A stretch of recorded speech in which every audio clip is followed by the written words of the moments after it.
আরে আরে মালিক, যেভাবে রুটি সাজাচ্ছ মনে হয় রুটির গোডাউন কিনে ফেলেছো। বাপরে, আজকে থেকে কি রুটি খাওয়া শুরু করলে নাকি আবার? হ্যাঁ আইও মা, মালিক এত অপচয় করো তুমি, পুরো রুটির বেশি অর্ধেক তো কেটেই বাদ দিয়ে দিলে, এখন কি শুধু এই নরম অংশটুকুই খাবে? দেখো অবস্থা, তার ভিতর আবার দুধ ঢালতেছে, মানে সবসময় শুধু রাজকীয় খাবার দাবার, তাই না? বাবা গো, এ তো একটা রাক্ষস লোক গো, দেখো না আমাকে খাওয়া বাদ দিয়ে কিভাবে হাতের চিপায় গোল গোল ঘুরাচ্ছে। ও আচ্ছা, এই ছিল তোমার মনে? তুমি তাহলে আজকে রুটি দিয়ে রসগোল্লা বানিয়ে ফেলবে, তাই না? এই বাবু, তোমরা ভিডিওতে লাইক করে চ্যানেলটি সাবস্ক্রাইব করে দাও তো।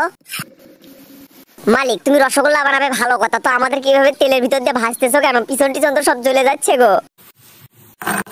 মালিক, তুমি তো রসগোল্লার নামে লাড্ডু বানিয়ে ফেললে গো। একটা বুদ্ধি আছে, এর ভিতর রস দিলে কিন্তু রসগোল্লা হয়ে যাবে, তাড়াতাড়ি যাও রস বানাও।